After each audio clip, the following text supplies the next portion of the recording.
Good morning. We will give just a moment for folks to clear the waiting room and make sure that everyone has connected to audio and that they can hear us.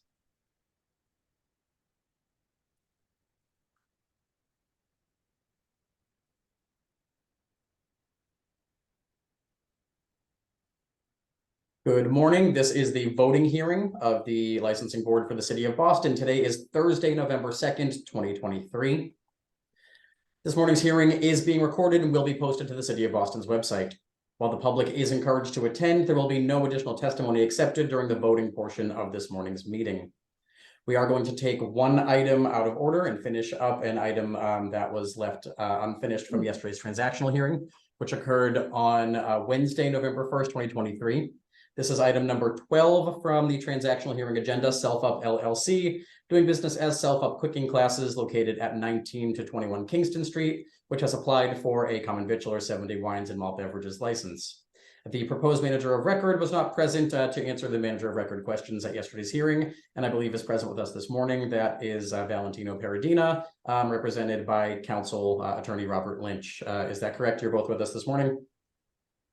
Hi, Danny. Yeah, I'm here, and yeah, Val is on as well. Perfect. Thank you very much, and thank you for being with us this morning. Chairwoman Joyce, I don't know if you want to start by going through the manager of record questions. Yes, thank you. Thank you, Mr. Peradina, for joining us today. Are you a citizen? Yes, I'm a citizen of the United States. Okay, thank you. Are you a resident of Massachusetts? Yep. What is your experience in the food and beverage industry? So I've spent pretty much my entire life in the culinary industry. I was raised by two chefs, and they've had me in the kitchen as long as I could remember, frankly. Okay, thank you. Are you familiar with the rules and regulations of our board, the ABCC, and the laws of the Commonwealth pertaining to the sale and service of alcohol? So everything that I am aware of is mostly food related. I generally wouldn't handle much of the alcohol, just because I know there's a lot of room for error to be made with alcohol. So I'm familiar with some of the bigger rules, but I'm not exactly familiar with everything. So, and I just kind of wanted to intervene, and I spoke with Greg, the owner, as well. Given this is kind of a new business line that we're getting into, I think it's going to be prudent for Val, as well as a number of other members of his staff, to get the proper training. And I think that's kind of on the agenda, very shortcoming actually. So okay, so Mr. Peradina, to be approved as a manager of record, you have to answer that you are familiar with the rules and regulations of this board, which has to do with alcohol, the ABCC, and the laws of the Commonwealth pertaining to the sale and service of alcohol. And you'll have to familiarize yourself with that before you can handle any of the manager of record duties having to do with alcohol. That is the point of asking you these questions. So you'll have to familiarize yourself with all of those rules and regulations. Of course. Okay. All right. Those are all of our questions. Thank you. Any further questions from Commissioner Carn or Commissioner Saxon? Great. Thank you for reappearing, Attorney Lynch. Thank you for being with us, Mr. Peradina. There will be no further public testimony permitted this morning, and the board will now vote. We'll now move on to the voting agenda. great. Thank you, counselors. Thank you for being with us. Okay, moving back to the top of this morning's agenda, we will begin with the license premise inspection hearing, which occurred on Tuesday, October 31st, 2023. Item number 1, Tavern in the Square, Causeway Street, LLC, doing business as Tavern in the Square, located at 120 Beverly Street. Date of the incident, May 29th, 2023. Overcrowded, 199 on mechanical count, capacity 179, house count 179, in violation of Mass General Laws, Chapter 138, Section 64, and Board's Rule 1.03J and 1.06A and F. They actually had good processes in place and procedures. They just didn't follow them, and it was a careless count, according to the testimony. They have timers. The manager will hold the door and go around and do a physical count after mechanical counts. So it sounds like there was just a careless, incident here. Those are my comments. Yeah, I had a violation. I know we have some history, but it is distance enough that I'd vote for a warning today. That's my position. Can someone remind me, what was the discrepancy? Like, what was the capacity and the? It was They're- 20. Yeah, they're over. over by 20. They don't Um, have any recent history. Right. So, yeah, I mean, if it's just a warning, that's fine. I don't, I agree. Yeah. So given the history, it would be a written warning. mhm. Okay, so the vote is unanimous for a violation with a written warning. Sure. Thank you. Item number 2, 61 Brookline Restaurant LLC, doing business as Loco Taqueria and Oyster Bar, located at 61 Brookline Ave, date of the incident April 16th, 2023. Patron on patron assault in violation of Mass General Laws, Chapter 138, Section 64, and Chapter 265, Section 13A. They were actually denied service because the staff believed they were already too intoxicated and they called the police. Staff was fully cooperative. I don't think this was foreseeable. I believe that was the next incident. Which one are we on? This is item number 2, Loco Taqueria. The over intoxicated person who was denied service was item number 3. This was a fight. Apparently someone bumped into someone. There were words and happened very quickly. The Okay, I haven't, staff wasn't, was on them very fast, got them out of there. okay, I still have, oh yeah, it was a fist fight, not a bottle fight. Is that what it was? Staff was fully cooperative. Yep, So I still have my notes that it wasn't foreseeable. Yep. I had no violation. Okay, so no violation. Thank you. Thanks for the clarification. Yeah, no violation for that. No violation. Great. Item number 3, Los Arrieros Restaurant, Inc., doing business as Los Arrieros Restaurant, located at 13 to 15 Meridian Street in East Boston. Date of the incident, May 25th, 2023. Patron extremely intoxicated in violation of Mass General Laws, Chapter 138, Section 64, and over service of patron in violation of Mass General Laws, Chapter 138, Section 64. Yes, thank you. They weren't served. The licensee was cooperative and called the police. I see no violation. I agree. I agree. Item number 4, Stage Karaoke LLC, located at 138 Brighton Ave in Alston. Date of the incident, June 18th, 2023. Assault and battery with a dangerous weapon, bottle, patron on patron, although it was actually a patron on employee, in violation of Mass General Laws, Chapter 138, Section 64, and Chapter 138, Section 15A. And affray abutting in front of premise, patron on patron, in violation of Mass General Laws, Chapter 138, Section 64. I did review the video yesterday afternoon. I did see a fight. In my estimation, this fight was not foreseeable and the staff was actually trying to break up the fight. So I don't see any violation on the part of the licensee.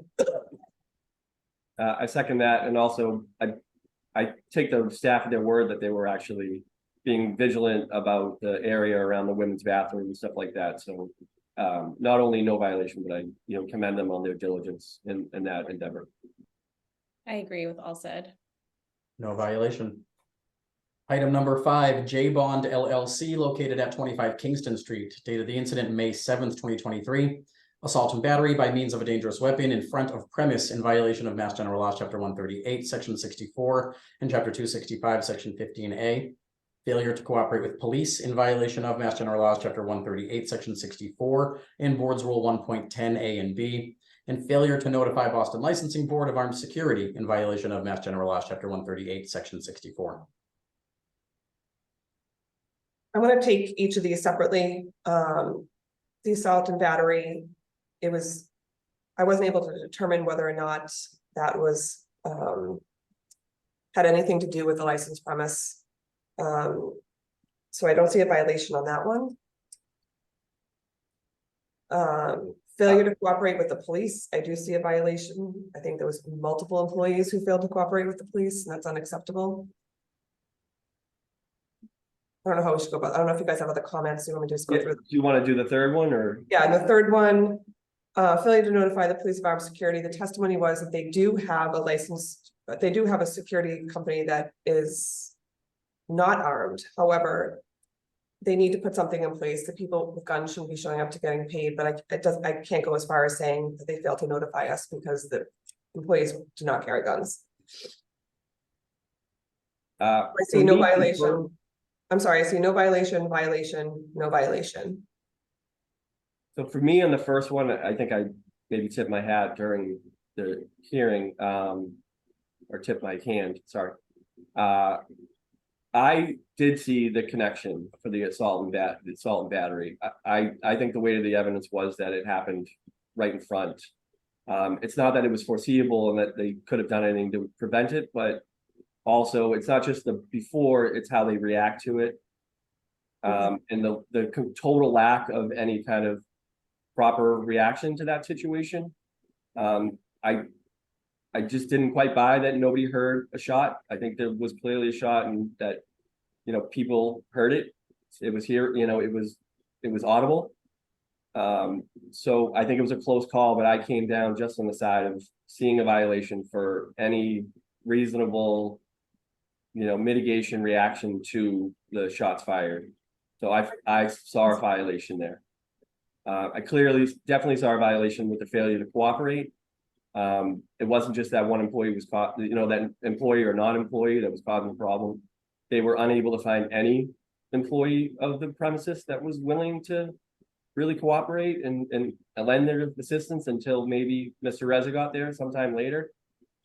And then the failure to notify, I just have to say, I didn't take their explanation of that guy's presence at 100% face value, but on the other hand, I don't think we had enough, so I have to come down as a no violation, but it's not to say I wasn't concerned with that, and not to say I fully believe the explanation, which I didn't, but even not believing it, I don't think we had enough to find in violation of the third one, so I have violation, no violation. Okay, I appreciate your comments, those are helpful. Yeah, I mean, Liam, I understand, well,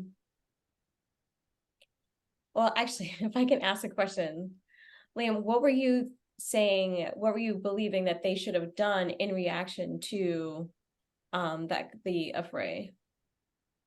Assistance to victims, calling the police, you know, maybe getting bystanders out of the way of harm, anything that a reasonable premises would do if there's shots fired right outside their door.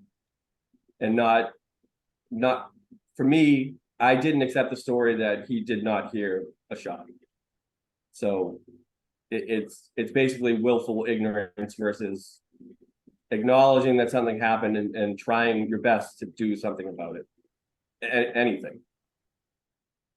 Thank you for fleshing that out. I mean, I'll take it at face value that he didn't hear the shot, but you also, I remember you also asked, did you see people like fleeing as they might have heard the shot, and then what was the reaction? So I think you know, everything is kind of, you're looking back.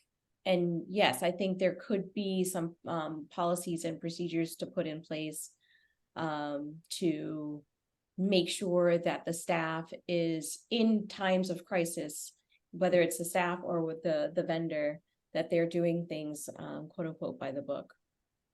So I can fall on the side of seeing a violation there. I definitely see a violation with not cooperating with the police. I think there should be not only maybe a request from them, not just to talk about their in terms of de-escalation and taking care of the staff and taking care of the patrons during times of crisis, but also how are they going to interact with the police. And I don't see a violation with the informing us of the unarmed security. So I'm sorry, Commissioner Saxon, what was your vote on the? So that's violation, no violation. Violation, no violation. And Commissioner Curran, you were the same, violation, no violation. I was, yep. Chairwoman Joyce, your votes are, I really appreciate these comments and appreciate Commissioner Curran and Commissioner Saxon's analysis, and it opens my eyes a little bit, but. For me, it's still right on the line with the first one.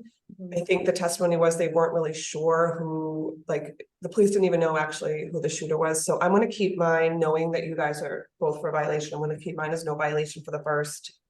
And I know, that means I'm outvoted on that one, which I respect and I'm totally fine with. And again, violation and then no violation. Do you agree that we can request some kind of plan? Some kind of, We did get, I think, we did get several plans. I think there was one part of the plan we wanted them to update a little bit. I'll They check had that. security meeting that night. They have an internal reporting system now, and then they had big security meeting a couple of months later. And we can ask them to update that for us.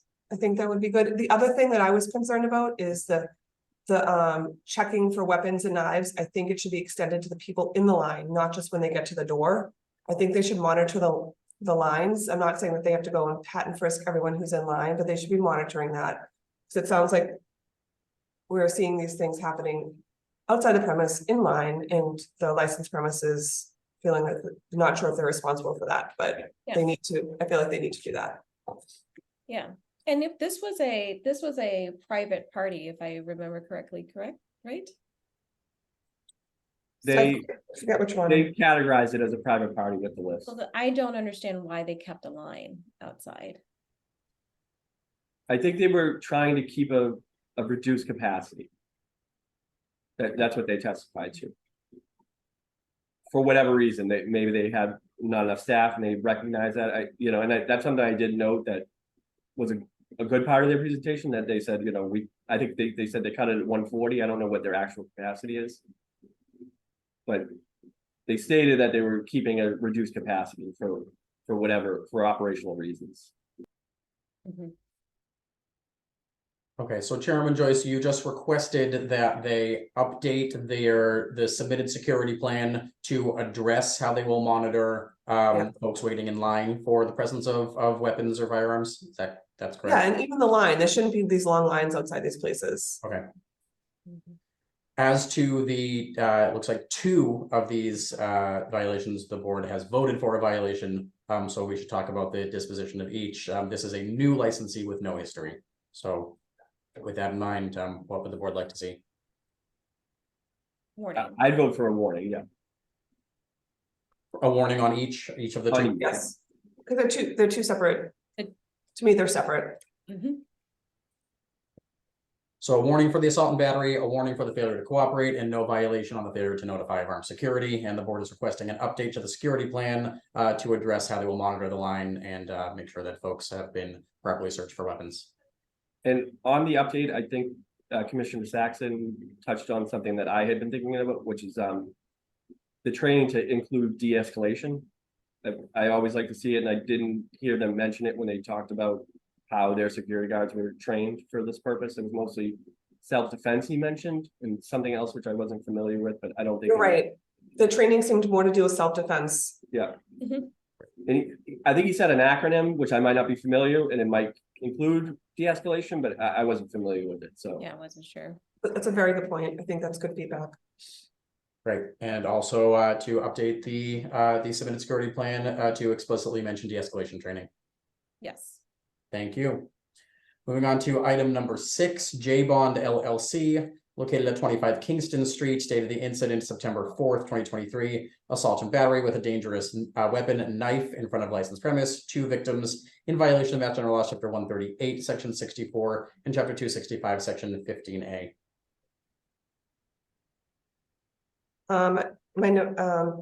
They did cooperate with the police here.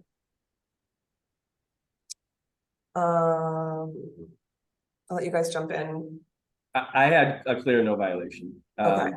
I think it happened down the street after closing, or the best we could see, it was down the street. There wasn't enough on the side that it was their fault. The weight of the evidence was in their favor, and there really wasn't much from the Boston police to dispute it, so I had no violation. Okay, I agree. I agree. Thank you. No violation. Item number 7, Aya Pizza LLC, doing business as Red Line Pizza located at 580 to 582 Dorchester Ave in South Boston. Date of the incident, July 23rd, 2023. Premise operating after posted 11 p.m. closing hour in violation of Mass General Laws, Chapter 140, Section 9. Okay, at the outset, I'm gonna like to make a comment that we have asked the Office of Neighborhood Services to reach out to this licensee and to work with him to find out why he is not applying for an extension of his hours and to run a community process. We have done that before and he has not, but now we're asking another department to work with him because I'm going to give him the benefit of the doubt that he does not know how to do that. That being said, I find a violation. Clearly a violation. Yeah. He's already had a 1-day suspension, Danny, is that right? That's correct. So I vote for a 2-day suspension. It's only logical, At the very least, yeah. And then we have the next one. yeah, I And mean, you have comments too. my comment is that I don't think this guy, I think he has made a choice, like the Sergeant said. I think he's made a choice that it's in his economic interest to flout the rules. Yeah. I don't think he has any interest in following our rules, and I don't have a great deal of confidence in him as an operator at all. I think he's just, stringing us along as far as he can get us, basically. What's most important, though, is for him to understand that it's not in his economic interest to flagrantly violate the rules. Because ultimately, he could lose his license. Yeah. I mean, I even heard anecdotally that the people saying that most of his business is from like 11 p.m. on, and that is fine, but he has to be properly licensed. The neighborhood has to have an opportunity to work with them. That being said, so is the disposition a 2-day suspension for the first Oh, yeah. one? Yeah. And then for the Okay. second one, again, we have operating after 11 p.m. I also vote for a violation. I would say another 2-day suspension And they should run concurrently. They should run. Technically, consecutively, so for a sorry, total 4-day consecutively, suspension. Exactly, yes, yeah. I agree. Okay, so for item number 7, a 2-day suspension. For item number 8, which was the September 20th incident, a separate 2-day suspension. Yes, Total of 4 days. The board has voted this morning. Thank you. Moving on to item number 9, Hereford Investment Group LLC, doing business as Eva, located at 279A Newbury Street, date of the incident September 23rd, 2023. Persons under 21 in possession of alcohol in violation of Mass General Laws, Chapter 138, Section 34A, 34C, 64 to 64A. Failure to ID prior to alcohol service in violation of Mass General Laws, Chapter 138, Section 64. so there was 6 underage. I reviewed the video. It looks like they had international IDs. They were not passports, and they cannot reasonably rely on that. In my estimation, one of the people in particular looked very young. So I see a violation here. I saw an egregious violation. I think regardless of any ID, any good ID they could have had, they should have been refused service at their age and appearance. And they admitted at least to one of the people that wasn't ID'd at all. So I see a violation on both counts. And I think they also testified they didn't have any written procedures in place, which I think that is very important for any of these new restaurants. Bars, whatever. So for the 6, I don't know how we want to take it. I was going to say, so first one would be a warning, and then a second warning, then a 1-day suspension for a total of a 2-day suspension. I think we should stack them up. I did find it particularly just Yeah. absolute negligence on their duty here, so. I would I would definitely approve of stacking it up like that. I agree. Yeah, They have no history though. They're brand new. Is that This is right, a new Dan? licensee, correct? Would you consider holding the suspension in abeyance for, let's say, 6 months? to kind of hold their feet to the fire with these procedures, but also sending a message that any violation of chapter 135 would result in them serving this 2-day suspension. That sounds fair. That's fair, yeah. So the vote is for a how many days suspension to be held in abeyance? 2 days. 2-day suspension. 2-day suspension to be held in abeyance for 6 months, and to be served should the licensee be found in violation of any provision of chapter 138 or the board's rules. And you're also asking for a plan, correct? Yes. Mhm. And the plan should be in the file. And I want this to be something that we can look back on. Should they come before us again, we can refer to their written plan. Great, a written plan addressing identification of patrons, and when would you like this plan submitted by? 2 weeks, I think, is more than enough time. Be submitted 2 weeks from today.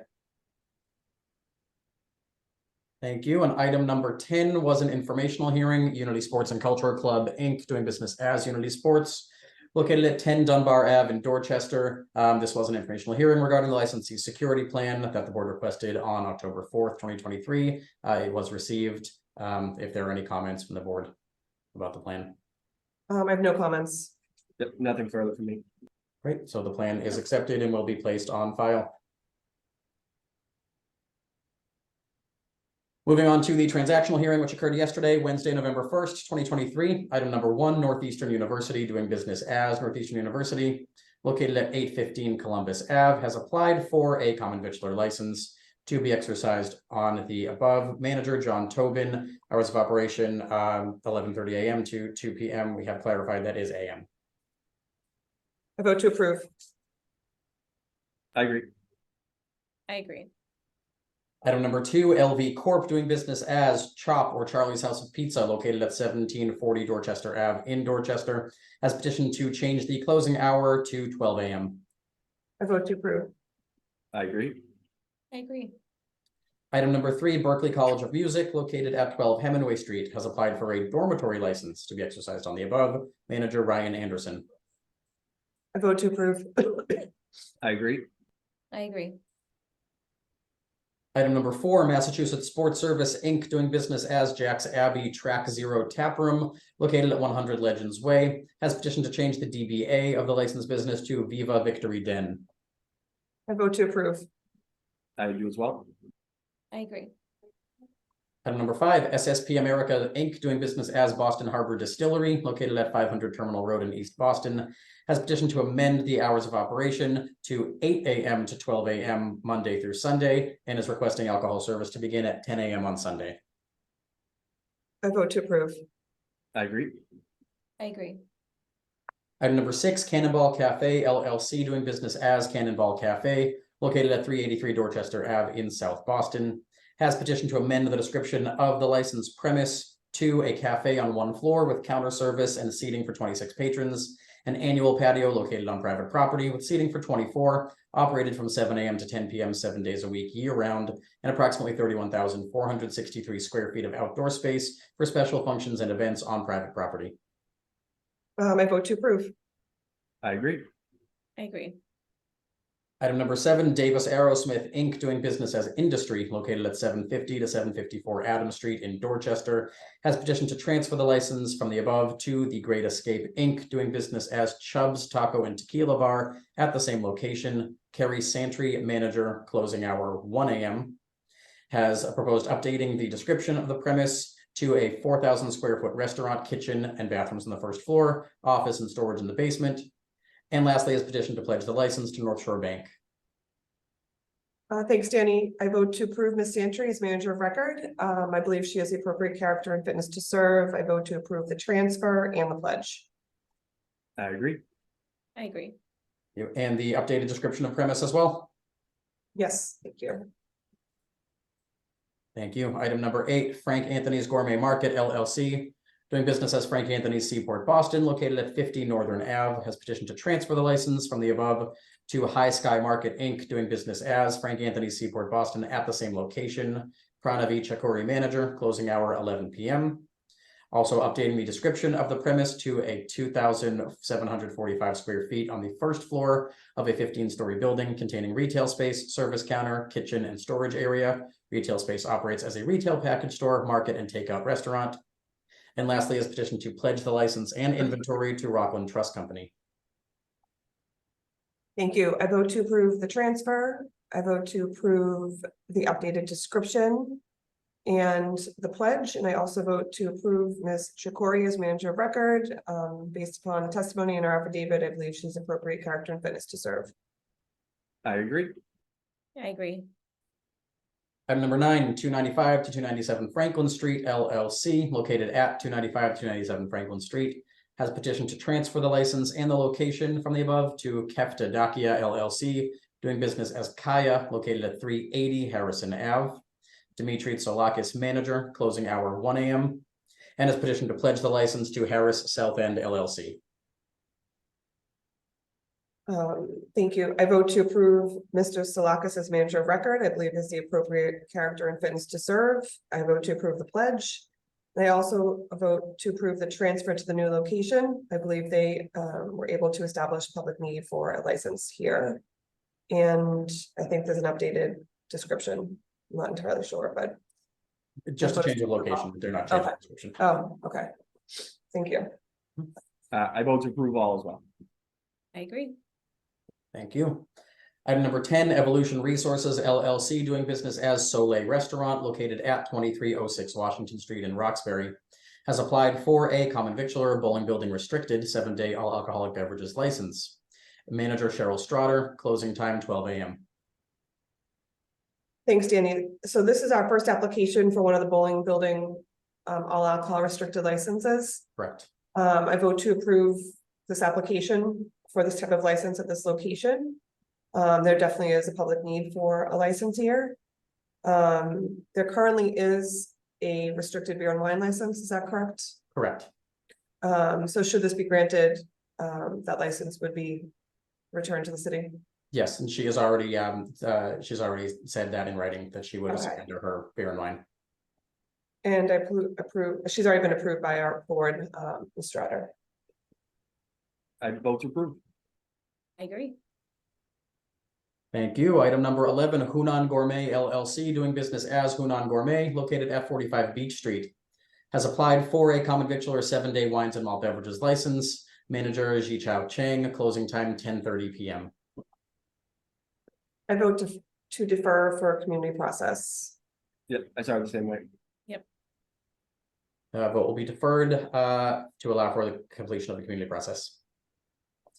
And item number 12, Self Up LLC, doing business as Self Up Cooking Classes, located at 19 to 21 Kingston Street, has applied for a common victualler 7-day wines and malt beverages license. Manager Valentino Peradina, closing time at 9 p.m. I think this is a very unique and interesting concept. Should we have a license for which they qualify? That being said, I really urge this applicant to take advantage of our 1-day licensing schedules that we have and applications. And in the meantime, I think Mr. Peradina should familiarize himself a little bit more with the rules and regs.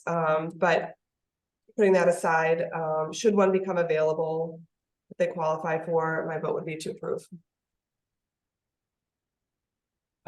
I wanted to talk to both of you about this one because I'm a little on the fence. I'm generally of the mind that we need more licenses, and generally I think we need to approve more places. But my question to you, and maybe you could help me with this, is even if we had like a several more licenses or 100 more licenses, would this be the best use of like if we had unlimited licenses, I'd be saying yes. Like, no Exactly. problem. If we had, even if we had 100 more though, would this be the best use of that in the context of still having a somewhat limited supply? Well, I'm coming from a place of, we don't have a wait list. Yeah. We don't keep, a scorecard about orders in which they came in. I'm trying to look at this through the lens of building the case to the legislature that we do have more applications, because I think there's a narrative out there that we don't have any, so Yeah. people aren't applying. That being said, I would probably go through another analysis should more become available. Yeah, So I'm trying to put this in the category of an application that's looking for a license, but we don't have one available for. Yeah. I agree with everything you're saying. I don't know if we had 100 more licenses, if this would be one that I would think rises to be the level. best use, because we know there's lots of operators out there who want these licenses. Yeah, but we don't have a lot 7 of days a applications. week, full service, the whole nine, Yeah, And this to me just seems a little too niche to say, in the context that we have to analyze this. I think this is too far niche to say like, this is a good idea right now. Okay. That's my hesitation. If we had unlimited licenses, I'd be like, yeah, like, let's do lots of niche places, 100% agree, 100% Okay, agree. so that's where I'm at. I'm just kind of on the fence with like saying like, this is a yes now. I Because, think I don't think it's a yes now. I think it's a yes, should one come available in the future. okay, Because I'm getting asked questions from the legislature, like, well, how come? And I can't say we have a ton of applications, because I think people are being, but we do get them on a rolling basis, but then we have to eventually say you're not getting a license and after a certain apply amount of again in months, the future. yeah. Yeah. Like we'd probably be getting more license applications if people thought that there was any chance they were gonna get one too. True, oh, yeah, true. Yeah, so I don't think this hurts our case. I think we've seen it over and over that people, even though there's very little hope of getting a license, they're still applying. Just in the off chance that something comes up. So I think that is a strong statement to say that there's a desperate need for more licenses. But in the like, I have no expectation that we're getting. If we got anything, we wouldn't get 1,000. You know what I mean? We're getting small numbers, like give it drips and drops, Yeah, And if we got a drip of more licenses, I don't think that this place would quite measure up to what we're looking for as far as full I have to use agree. of that limited. I think that I think that he was really surprised to learn that you can get 30 one-day licenses per applicant. And so, I think right at that moment, that solved the problem that they were bumping up against in their minds. So I think the one day is going to be just fine for them. Just as an aside, I think that I think all of Boston should be surveyed to get, if you're saying that the legislator is just asking for, who's asking, what is the demand? I think if you're sending out a survey and asking the restaurant owners, do you want a license? Would you apply if there were more licenses? I think you would get that. I think you would get the demand that you're looking for, or that the legislator needs. I mean, that's already the assumption I carry. I don't know about anybody else. yeah, and Wendy's on the call, is on the hearing right now, and I'll make sure she reaches out to him to explain exactly the flexibility we have with these one days. It might say online that it takes minimum of 2 weeks, but we work with licensees constantly to approve these in a shorter time period, and I get it. I went on his website yesterday, classes fill up probably at the last minute, and he probably doesn't know whether or not it's a good use of his resources to apply for one day, 2 weeks in advance.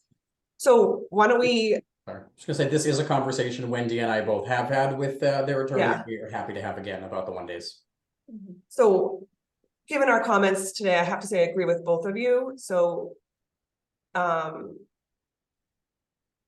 let's take a vote. I think for me, it's a heavily in context, no. It's a heavily what? In context, no. Okay, What we're dealing with here, and we say a lot of yeses, despite the context of not having licenses. Correct. But I think in this situation, how niche it is, it's in context, it kind of is on the no side. I appreciate that. Okay, I agree with Commissioner Curran, and we'll work very closely with this licensee. And should 1,000 come our way, we'll encourage him to apply. Yeah, Commissioner Saxon, you vote to reject as well, or? correct. And it's not because, I don't value the operator, or I don't think that they're fit. It's really about supply and demand. And then one final question to put a finer point on the vote, is this, because it's a unanimous rejection right now, is this a rejection with or without prejudice? With meaning they would not be able to come back before the board for a year, without prejudice meaning they can reappear anytime. Without. They can reappear anytime. Yeah, without. Okay. The application is rejected without prejudice, meaning they can reappear before the board at any time. Moving on to non-hearing transactions. The following are applying for a new common victular license at a previously licensed location. Item number one, Dolcan Inc. doing business as Istanbul Doner Burrito located at 350 Longwood Ave. Manager Suleiman Ozgan, hours of operation 11 a.m. to 8 p.m. I vote to approve. I agree. I agree. Item number two, Carlos M. Lopez doing business as Topacio Restaurant located at 88 Chelsea Street in East Boston. Manager Carlos M. Lopez, hours of operation 8:30 a.m. to 10:30 p.m. I vote to approve. I agree. I agree. Following has applied to make changes to their existing common victular license. Items 1 and 2, UC Beacon Hill LLC, doing business as the Upper Crust located at 20 Charles Street. And item number 2, UC New England LLC, doing business as the Upper Crust Pizzeria located at 683 Tremont Street in Roxbury. Both of these locations have petitioned to change the manager to Hunter Wadsworth. And for item number 1, there is also a petition to change the corporate name to UC New England LLC, matching number 2. And also on item number 2, there's a petition to remove Rami Katatba as Director of Operations. Thanks, Danny. I vote to approve all those requests and changes. I do as well. I agree. Following have applied for a one-day amendment to their existing license. Item number 1, GTI Properties, doing business as the Power Station located at 530 Harrison Ave, has applied to amend their closing hour to 2 a.m. for the International Top Executive Gala Dinner on February 28th, 2024, from 7 p.m. to 2 a.m. Vote to approve. I agree. I agree. Item number 2, Adair Inc., doing business as Ned Divines, located at 2201 Faneuil Hall Marketplace, has applied to include the contiguous space in the upper rotunda of the Quincy Market Building on November 5th from 6 p.m. to 9 p.m. I vote to approve. I agree. I agree. Item number 3, AHF Speedway Holdings LLC, doing business as the Charles River Speedway, located at 1420 to 1440 Soldiers Field Road in Brighton, has applied to extend into the Garage B space for the hospitality portion of Birds of Paradise on November 4th from 5 p.m. to 12 a.m. I vote to approve. I agree. I agree. And item number 4, Notch Brighton Taproom LLC, located at 1420 to 1440 Soldiers Field Road in Brighton, has applied to extend into Garage B for an archery event for internal team building on November 11th from 4 p.m. to 6 p.m. I vote to approve. I agree. I agree. The board has before them a list of applications for special one-day alcohol licenses, which have been administratively reviewed by staff and approved by the board. And there is nothing on old and new business for this week for acknowledgement or a vote. Those are all of the items before us this morning, so that will adjourn this morning's voting hearing. Thank Thank you. you. Thank Have you a great all. weekend. Have a great day. Bye.